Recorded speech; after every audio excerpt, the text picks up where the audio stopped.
we will ask the patient to expose the below the umbilicus, and we shall stand behind the patient and mark the dimple of Venus, so that it is a marking point for the posterior superior iliac spine. And we will ask the patient to stand on the normal limb first, and we will see the abductor mechanism of the affected limb, where the PSIS of the affected side will raise above the normal PSIS. And after that, we will ask the patient to stand on the index limb, which is the affected limb, and we will see the PSIS from behind, whether it is going above or below. Okay. If it is going below, then it is a positive Trendelenburg test. Okay, what you said is absolutely right. Only thing is, when Trendelenburg described it, he described to look at the gluteal fold and not at the posterior superior iliac spine. Okay, And sir. so these are the this is the same thing as you have said. Stand on the normal side, see what is happening to the gluteal fold, then stand on the affected side, see what is happening. If it goes down, that means that the Trendelenburg sign is positive. So the examiner always stands behind the patient. In the classical Trendelenburg, the patient is asked to raise one leg. So you should understand that the hip should be flexed only to 30 degrees and not fully. And the patient should be able to balance himself. Then if there is an inefficient abductor mechanism, the pelvis will be dipping. The interpretation you already said when it is negative, but the important thing is the patient should be able to maintain that posture for at least 30 seconds. So if it dips down, or if the patient is able to, if the pelvis moves up but cannot be maintained for 30 seconds, it falls slowly, it is again interpreted as a positive Trendelenburg sign. Now, what are the causes of a positive Trendelenburg sign? You can tell, Arthur?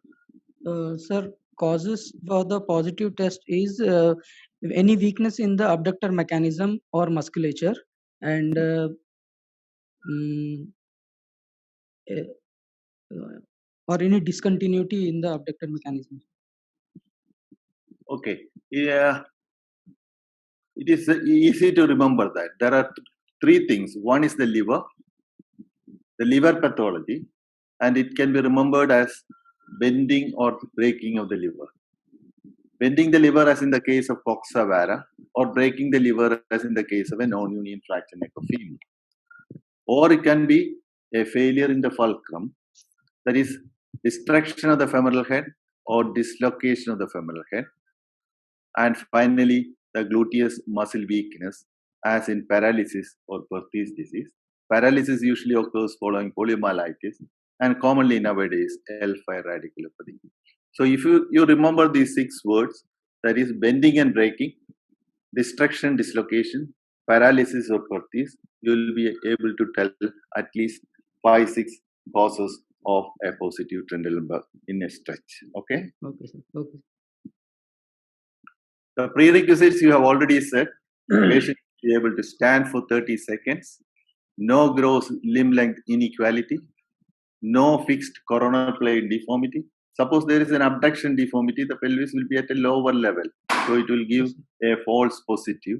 And if there is an adduction deformity, it will be at a higher level. So again, it will not give the true positive test. There should not be any fixed pelvic obliquity, and the hip should not be ankylosed, and it is difficult to do in children below 5 years of age. So these are the prerequisites. It was described by Frederick Trendelenburg, and originally he described it for CDH and progressive muscular dystrophy. And what is delayed positive Trendelenburg test? Asher.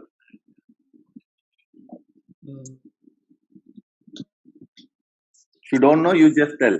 No problem. No, sir. Delayed positive.